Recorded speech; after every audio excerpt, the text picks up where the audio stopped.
Good morning. This is Dory with Cauldron of Crafty Creations on YouTube. I'm also live inside Jessica's book club on Facebook, so we're going double duty today. So we are going to continue reading the Book of Secret Wisdom, and I apologize that my lighting is not great today. My back said we're sitting in the recliner for this one, so we're sitting in the recliner for this one. My body, that's what my body says. That's what I do. Before we start, I do have a card that I pulled from the Divine Feminine Oracle deck by Megan Watterson. The artwork is by Lisbeth Cheever Gesseman. And if you're on my YouTube channel, there is an affiliate link in there. If it's a deck that you're interested in, there's also a link for the Book of Secret Wisdom. I have a Kindle link. They're not, if you try to buy the paper book on Amazon, it's going for over $50. So yeah, it's a good one. Let me tell you, you can get it for $9.99 on Kindle. So that's probably your better option if you're going to go with Amazon. You can get it elsewhere. But if you want the paperback, all right. Or you can just listen to me read it to you. All right. So I drew the Mary Magdalene card.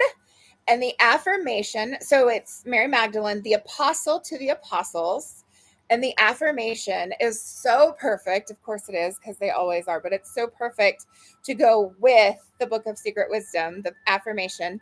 I am the bridge between heaven and earth. I am fully human and fully divine. Now say it with me. I am the bridge between heaven and earth. I am fully human and fully divine. Okay, so I'm going to put that away. And this is such a powerful deck. It's definitely one of my favorites, but I have a lot of favorites. I'm kind of obsessed with my Oracle cards. I will be going live a little bit later because I had 3 cards that I pulled yesterday. And so I'll be sharing some insights from those on my YouTube channel and my own Facebook wall a little bit later. So, all right. So we are on stanza 3, the sowing of love. The light was triumphing. The light knew how strongly people felt the need for him. The human heart was in need of the fires of love. That was already established as the undeniable truth for everyone. The gods knew their work, and above all, they knew the periods. Beyond being time and space, they were fully aware of the great significance of the designated periods by which the world was ruled. The bright light had broken through. He had pierced the layers of darkness piled up by human ignorance. Penetrating the dense veil of matter, he glistened in the gloom. The light was given birth in the soul. He was palpably felt by man. Wonderful changes started happening in the world. Once they realized the whole life-giving might of the flame, people began serving the fire. They were burning in their hearts, but the tongues of fire were still erratic and did not reach very high. Man had given life to the fiery seed, and now he began to glimpse a faint and still immature shoot, not knowing how to make it grow. With his still limited knowledge, he reached out and touched the flame, knowing from his earthly experience how necessary it was to water shoots for more vigorous growth. He generously drenched the germinating seed in water, only the water extinguished the fire with a hiss. In the gathering darkness, the light grew dim upon contact with this cooling matter. Once again, a forbidding time was at hand, when rampant extinguishing forces could come into play. Yet the servants of the darkness were unaware of a central fact, that their period had expired, and they were helpless before the divine power of the seed. Even though the flame was now practically devoid of its bright tongues of illumination, it was able to revive again. The seed held within itself the ability to send forth new shoots out of the depths to replace the fading ones. The light was inextinguishable. The stellar period had defined a new round. At this point, it would be impossible to return to the past, since all bridges would be burnt, and they would be burnt by none other than man himself. The most important thing was to discern where the light was and where the darkness was, and what the past and the future meant for him. Through wise discernment of the essence of all things, he was able to build the saving bridge that would span the abyss and lead him to the kingdom of the light. But all too often, people were stubbornly closing their eyes, unwilling to glimpse the bright path which was right beneath their feet, and blindly burnt the bridges that would lead them to the shore of salvation. Insisting on their own way, these blind ones were depriving themselves forever of the kingdom of eternal fires, preferring to remain instead in the total gloom of ignorance. Thus began to unfold the stratification of humanity, which was to make the last step beyond the border of the darkness or the light. That was their final choice for the period as designated by the stars had so determined. Love once again came to life in the world and diffused the almighty rays which were even able to pierce through the most incredibly dense masses of petrified matter. And little by little, people began to open their eyes.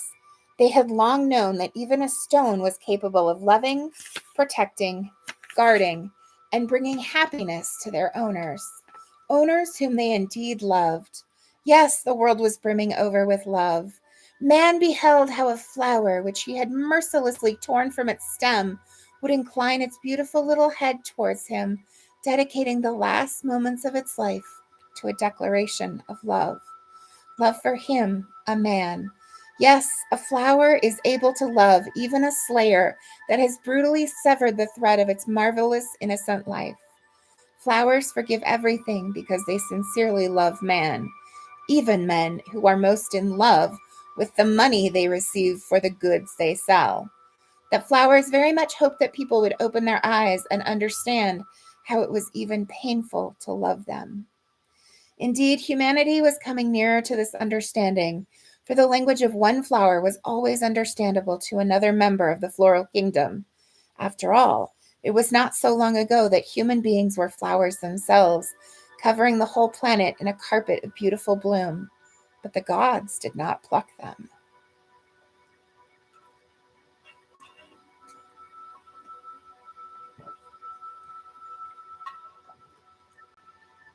It reminds me of a quote. I don't know. I don't remember the quote. I'd have to look it up, but it's something about the violet giving the gift of its fragrance to the person who steps on it. And I'm totally butchering it. I'll see if I can find it and share it. Okay, continuing on. A time to blossom and a time to bear fruit. Were not bounteous fruits being borne by those that had been blooming so luxuriantly in accord with the period established for them? Yes, their fruits were fresh and fragrant, but at first they could be seen only by the Creator, the one who had sown the seeds. His was the hand that had generously scattered the divine seeds on the earth. But some of them fell among thorns and were choked. Many fell in stony places. God was waiting for the harvest. He longed to see the divine fruit, for like would bear like unto him, as an apple tree would bear an apple, and a pear tree a pear. Thus, in everything, his law would be obeyed. The seed germinated and hastened to bear fruit. All the shoots were by now firmly established, showing strong stems. Only their fruit was still in question, and only as the fruit ripened was it possible to judge the results. But for that, the periods had not yet come. In the meantime, the fruit was absorbing everything granted to it by a generous world, and the roots, whether they were sunk into the darkness or into the light, served to determine the fruit's true value. Thus the gods directed the motion of the wheel towards the new period, and that was the season of reaping, designed to effect the final calculation of the ripened divine harvest. Stanza 4, the gift of mind. The sons of God came, they descended to examine the field wherein the golden seed was emerging, but the earth had already been partially poisoned with the foreboding fumes of evil.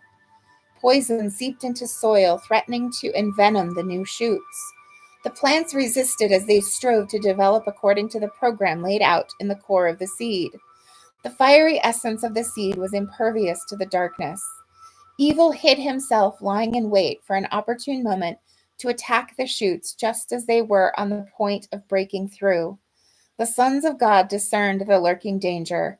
Henceforth, evil would fall under their eagle-eyed control. The gods awaited the arrival of the sons who had been sent to the earth. The sons were delayed, however, as they attempted to expose all the spheres that had been seized by evil. They were trying to explain certain truths to the people, but these people did not have sufficient intelligence to properly understand the sons of God. The great sages of insight cried unto the gods, turning the wheel to hasten the coming of the periods, when man would be endowed with a more perfect mind. And man became thoughtful. He began to notice that his skin had quite recently changed from that of an animal to something quite different, a human one. But a sinister lower power, one based more on instincts than reason, held sway inside of him and prevented him from ascending. The sons of God therefore undertook the enormous task of transmuting instincts into intuition, which would allow man to hear the voice of the heart. I like that. The sons of God therefore undertook the enormous task of transmuting instinct into intuition, which would allow man to hear the voice of the heart. One of my dear friends and spiritual mentors always talks about go to your heart, go to your heart.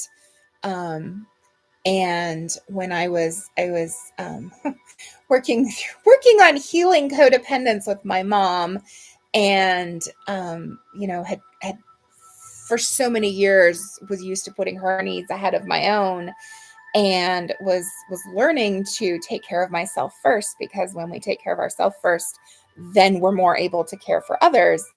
And so, Jean Ann would say, go to your heart. And so I would, when something would come up, I'd go to my heart. What is the most loving and kind thing I can do right now for me? What does my body and soul need right now? Is this a time that I can go and give, or is this a time that I need to give to myself first? So, all right. The work was in full swing on the earth. Immortal beings were walking among mortals, effecting colossal transformations in human hearts. And as the condensed clusters of matter steadily softened, losing their impenetrable stoniness, man became capable of feeling with the heart. There were still many things he could not yet understand, but already he was speaking of what he felt in his heart, and so he took the first step towards the country of immortality. I want to go back, because in that last bit, it talked about, okay, so it says, he began to notice that his skin had quite recently changed from that of an animal to something quite different, a human one. So that right there, to me, is talking about evolution and how humans evolved from the apes, right? Because they used to have an animal skin, and then, evolved to where instead of having an animal skin, man had a human skin. So I thought that was interesting. That kind of popped out to me. The sons of God noticed that some of the mortals were now robed in seamless, immortal garments. Their hearts were blazing, being reflected with all their fervor and purity in the great divine fires. In them, the power of the animal principle had been obliterated forever, and all instincts of the past overcome. These were earthly gods created from ordinary people. Once they were qualified to replace the higher toilers of light, the sons of God left the fields of the earth and returned to the gods on high. Labor was transforming all living things. Wherever vigilance was abandoned, the darkness appeared at once, bringing her inner laws into play. But she could not approach a toiler, for she knew that labor was a prayer to the light. Okay, so this makes me think of the saying, idle hands are the devil's workshop, or something like that. So this is, I mean, it's where when you're busy, when you're doing something, and that you are toiling for the light, then the darkness can't approach you. So interesting. For she knew that labor was a prayer to the light. Taking advantage of the departure of the sons of God, evil began to invade the souls of light, those that had accepted the heavenly burden of fire, with his countless legions of gloom. The darkness endeavored to confront these souls of light with equal or even stronger forces of evil. She had already found such people catching them at the very moment when they had let go of the sacred labor which had been entrusted to them. After tricking them into believing that one could enjoy the fruits of somebody else's labor, the darkness did not allow them to work and instead put a sword into their dangling hands. Evil permitted the forceful appropriation of that which had been given for the good of the whole world, as it had been cultivated for everyone. The darkness did not allow them to work and instead put a sword into their dangling hands. Evil permitted the forceful appropriation of that which had been given for the good of the whole world, as it had been cultivated for everyone. Menacing whirlwinds of darkness skimmed over the entire planet, spiraling from one end of the globe to the other. These black wheels spun as if by a giant hand, sweeping up all living things in their path. The darkness was determined to raze to the ground all the new shoots that were threatening to cover the earth with a field of gold. God's seeds sprouted tender shoots as they broke free from the deep ruts they had been trampled into by the gloom and promised a rich harvest. Those who had cultivated their divine seeds in the fire were now joined by new souls. They had a great desire to assist their brethren who had arisen from the ashes and now shone like lodestars before the eyes of sighted people. Hearts followed the light bearers, prepared to pass through a deep abyss of gloom, carrying with them their inner divine light undefiled. Makes me think of, yea, though I walk through the shadow of yea, though I walk through the shadow of death. And now I can't remember it, but yeah. Anyway. So the time had come. People began to talk about the periods. They started to rise above the concept of time and break away from the ground. Man understood that he was the nexus of the decaying temporal and the undecaying eternal. He was the possessor of two opposite poles, on one of which was the epicenter of death, and the other one the center of immortality. He was at one and the same time the son of ashes and the son of God. It was indeed a challenge to understand himself, since he had been woven entirely of contradictions, which had taken up a firm position inside him, unwilling to change their own polarity. He was being torn apart. On the one hand, the mortal was luring him with all its might, while on the other, the immortal was attracting and charming him with the marvelous fires of spirit. Man kept swinging from one extreme to another. Decaying earthly treasures held no importance for the light, but decay could not recognize the divine gifts of eternity. A fierce internal struggle was underway. Man was in conflict with himself. I know that feeling. A gong struck. The third round of the battle was over. Balance had won. Man understood that he should not rush about and fret, thereby weakening his precious life forces. His two poles, like two scale pans, he resolved to keep in balance, not letting evil outweigh his divine heritage. The pan of light was feathery and weightless. He must no longer add dark deeds to the opposing pan of darkness. At the same time, he would sort through its content for worthiness, so as to burn whatever he didn't need as superfluous rubbish. The work progressed quickly. Man glanced sometimes into one of the pans and sometimes into the other. Keeping constant watch over new additions to the pan of light was difficult, for it was so weightless and invisible that it was a challenge to perceive just when the pan of evil started to outweigh it.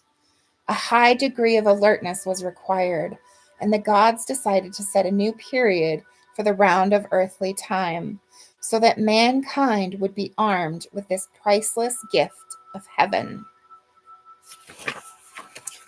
Okay, should we read one more? Yeah, let's read stanza 5, The Persecution of Love. The light of illumination touched the earth. The long night that had dominated human consciousness was losing its thickly hued layers. The dark veil of ignorance began to drop from people's eyes as they opened their vision and were imbued with alertness. Those who most longed for the light were touched with fires by the sons of heaven. Their flash of illumination spread among the chosen. Those people absorbed the fires with eager enthusiasm, adding to the luminous capabilities of their heart.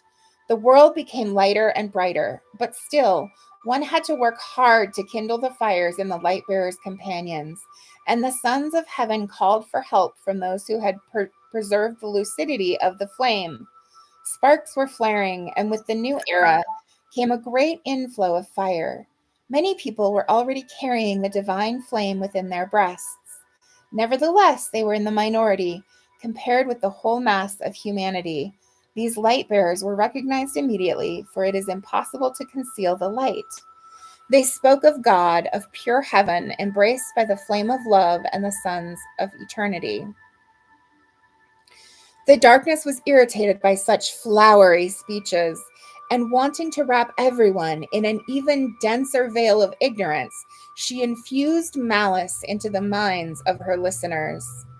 Consumed with violent rage and blinded by anger, the sightless groped for stones, stones from stony hearts, interlaced with a hail of curses, rained down on those who were bearing the light of love.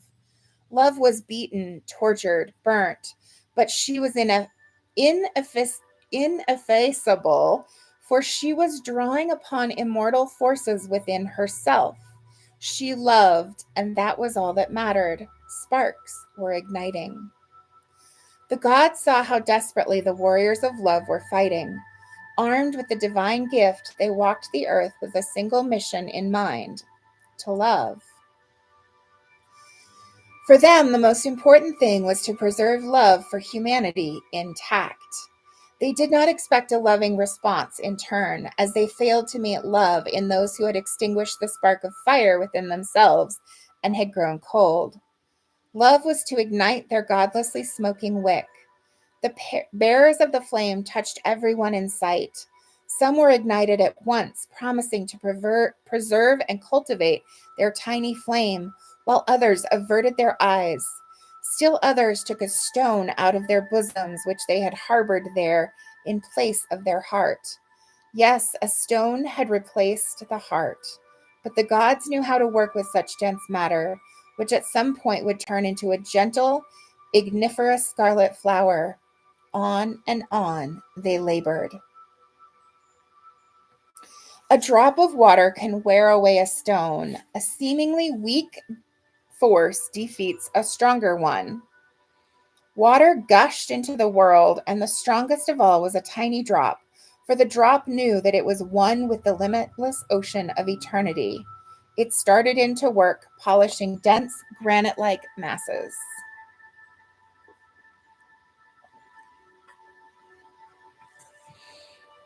It was as though drops of hot tears were falling on the unyielding surface of a stone. The stone was helping in the face of that steady tap, tap, tapping. It was knocking at the door of its soul, demanding that it open itself to the whole world. The world waited. The stone was silent, but the drop proved to be stronger and washed away all soulless barriers with which the darkness had attempted to smother the stone's ever so delicate nature. Now it was free and open to all, and the new world believed in it. The sons of God finally caught their breath and let out a quiet sigh. The scale pan of evil was becoming noticeably lighter. They breathed out a new stream of fresh fires in response to the call of the hearts that reached them from the bowels of earth. Plunged into darkness, the planet resembled the night sky, for she was all a twinkling with little sparks of stars. These glowed in the hearts of those who had preserved the fire, safe from the malicious claws of forces that would extinguish it. The sons of God were reaching out with stellar silver threads towards the hearts of the light bearers, turning them into immortal carriers of divine currents. Such people were able to love and to know what love is. The outer covering of the planet looked something like lace. Bright glowing threads were being interwoven in a fanciful pattern, faithfully streaming the divine current which was bearing the life-giving power of love, and the earth began to breathe in these fires. The sun was blazing, filling all the channels of the life-bearing artery of the light with streams of new fires, and even the people of the earth noticed that, from their point of view at least, the excessive activity of the sun was burning through everything. The world began to be ruled by completely different currents, which had come to replace the old ones, carrying within themselves the aroma of divine spheres. Even the earth had changed her appearance. She could not resist the renewing power of the fires. The planet also renewed her continents, submerging to the bottom those that needed the purifying effect of water.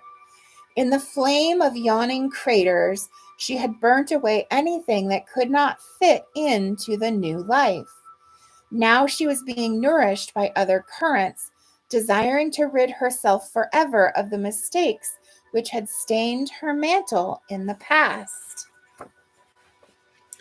With the transformation of her appearance, the earth sought release from the clutch of the filthy hands of evil that were blackening her spheres. For evil had gone into hiding and was now immersed in the gloom of non existence. But therein too remained his carriers, carriers that formed the greater part of slumbering humanity. Evil was trying with new strength to bring back his former glory days, and in this, his main hope, as always, rested on people, for they would have to hate literally everything in order to infuse the whole soil with seeds of hatred, which were alone capable of choking the gentle shoots of love. Gloom was once more on the attack, using human hands and feet to trample the deeds of the light. Man seemed to be a vessel for cruelty and insidious malice. He knew no peace, feverishly attempting to reap God's bounty with blood-stained instruments. But the light had no knowledge of hatred. Condemnation was alien to him, along with the many other weapons comprising the arsenal of the darkness. The light was capable only of loving, and so he loved. Malice was devouring itself, oozing with anger. It was counting on provoking hatred in response to hatred, but the light bearers totally rejected condemnation and spiteful attacks in response, for they perceived no enemy, nor would they pervert the energy of love by transforming it into its opposite. They had confidently taken their place on the pole bearing the imprint of love. For them, the opposite pole, from which only cold hatred was pouring forth, held no attraction at all. The darkness was losing strength. Her armory simply melted before her eyes as it drew near to the warmth of loving hearts. Rarely did anyone forsake the camp of the light. Deserters were becoming ever harder to find, and it was now almost impossible to win over to the dark side anyone who had recognized the true value of divine love. The flame did not die out, rather, it shone ever more gently, illumining the world with a steady light. Balance was established on the planet. The scale pans were gradually stabilized, manifesting a balance of power. Everything lay low, held in abeyance. The darkness was afraid of making a single step towards the light, for she could easily be dissolved in the fervent embrace of the flame. Nor did the light advance, for he had no right to attack or to impose his warmth, or the light of love upon the unwilling. Light responds only to the call, and does so in the twinkling of an eye, filling the crying heart with generous currents of love. The two huge pans of the scales were being held by the invisible hand of humanity, which was free to place into them either evil or good, calling upon the forces of either the darkness or the light. All the world stood still, awaiting the final choice that the people of the earth, now divided and clustering at two opposite poles, were obliged to make. Humanity was deciding its destiny. The gods stood still and just for a moment stopped the motion of the rotating wheel of time. So I'm going to stop there for today. The next stanza 6, is the final battle. So we will read that one next time. And then after that is the fiery baptism. So that is what we'll do for today. So thanks for watching. I love to see your comments and questions. And let me know, are you gonna buy the book? Are you gonna dig in deeper? Oh my gosh. And I wanted to I noticed as I was reading, and I wanted to mention that there are a lot of words that are capitalized. Light is always capitalized. Love is always capitalized. The sons and gods is capitalized. Fire is capitalized. Divine current is capitalized. Power of love. So there are a lot of things that are capitalized and given that extra emphasis or honor. Let's see. Let's look at the sons of gods. I'm just going to read the glossary entrance. Read that in the glossary if it's in here. I would imagine it is. See, we have solar system and then sound. Sons of gods is not in here. Interesting. Let's see. There's a really long one. What's that one? Shambhala. Place of peace. The stronghold of light. A legendary kingdom hidden in the heart of the Himalayas. It is known under different names in the myths and beliefs of various peoples of the world. Agartha, Belovedai, the city of gods, the Garden of Eden, Mount Meru, the Pure Land, the White Island, and so on. Shambhala is the imperishable sacred land, the first and ever-present continent of the planet Earth, which never shared the fate of the others, for it is destined to continue from the beginning to the end of the grand cycle of evolution. It is the cradle of the first man and contains the sacred source of all religions, philosophies, sciences, and esoteric teachings. This mysterious place, which preserves the eternal wisdom, lies at the intersection of the past, present, and future, as well as of the physical, subtle, and fiery worlds. Shambhala was first mentioned in the Puranas. Information about it filtered into the world in different times. Back in the 9th century, one of the monks of Kivan Rus had been staying in the ashram of the White Brotherhood for several days. However, he was not allowed to talk about it except upon his deathbed to tell his story from mouth to ear. It was not until in 1893, in fact, that this account was written down.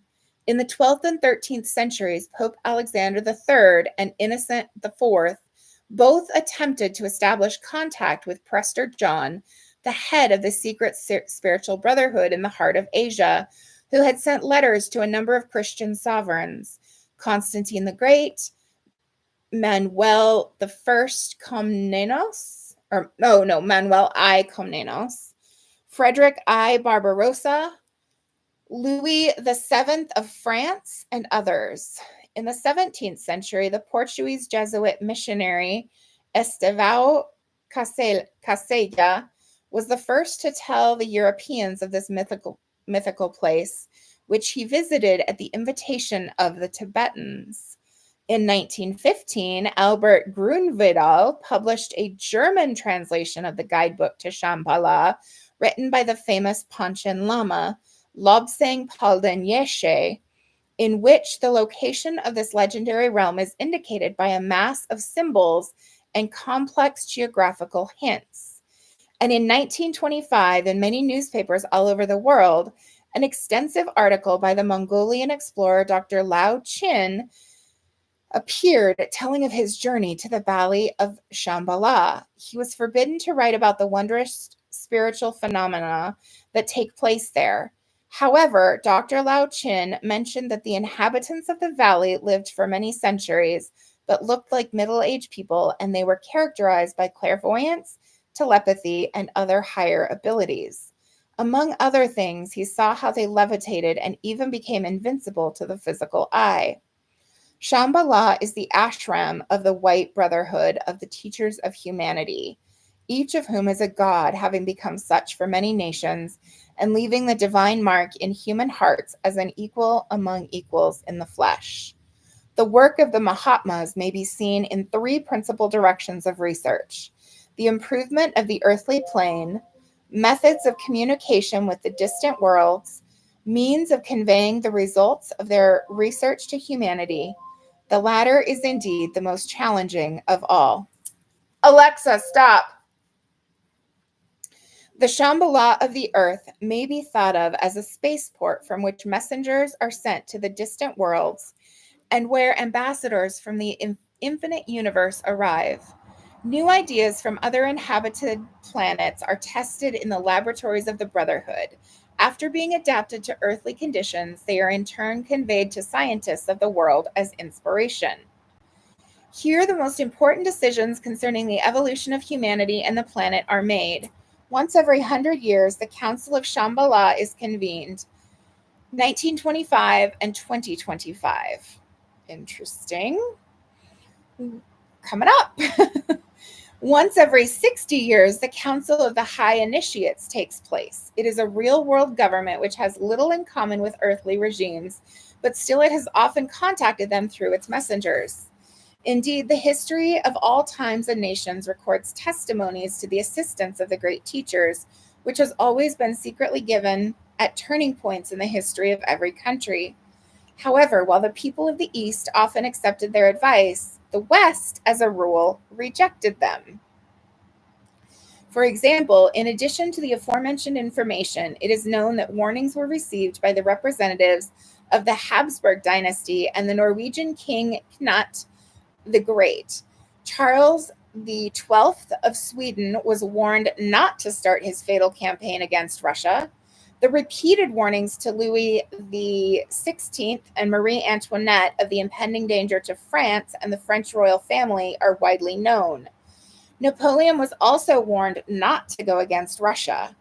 A warning was given to Queen Victoria around 1850, and in 1926, the Mahatmas issued an austere warning to the government of the USSR, and the consequences of its rejection were indeed grave. Further, an unknown Tibetan Lama passed a warning to Hitler through German zoologist Ernst Schaefer that he should not start a great war. On the other hand, American Presidents George Washington and Abraham Lincoln listened to the advice of the White Brotherhood, which resulted in the powerful development of the United States. In the 1930s, however, when President Franklin Roosevelt was warned about the upcoming Second World War, he unfortunately did not take all the advice he was given to heart. Otherwise, there would be a United States of both Americas today. Interesting. A number of prominent people also visited Shambhala. As a rule, one or two candidates are admitted there each century, which consists not of 100 years, but 60, according to the Kala Chakra calendar. For example, during their lifetimes, this stronghold of light was visited by Gautama Buddha, Jesus Christ, Lao Tzu, Pythagoras, Plato, Apollonius of Tyana, Paracelsus, the Panchen Lama Palden Yeshi, Helena Blavatsky, Helena and Nicholas Roerich, and others, all of whom have played a significant role in the evolution of humanity. But not all the great spirits who had certain missions to fulfill visited the Brotherhood during their earthly life. Furthermore, anyone who visits this abode of light by an invitation resonating deep in their heart It takes a vow of silence, which may be broken only with the permissions of the great Lord of Shambhala. An uninvited guest will never find the right way to reach it. Formerly, very little could be said about Shambhala, but still something new has been revealed with each new century. Eventually, in 2012, at the Lesser Council of Shambhala, in addition to other important decisions for the planet, the Lords permitted the publication of a book entitled Dialogues, which Zinovia Dishkova wrote high in the mountains in 2004-2005. This work, for the first time in human history, unveils the inside story of the White Island. It tells how it is organized, what researches are conducted there. It talks about the life of the teachers, about the great Lord, and much more. Another book to add to my list. All right, so we're going to call it a video and say goodbye. And I will end the way I always end and say that I hope that you do something today that sets your soul on fire and brings you joy. And I hope you follow your bliss. Have a wonderful day. Take care. And I will see you next time.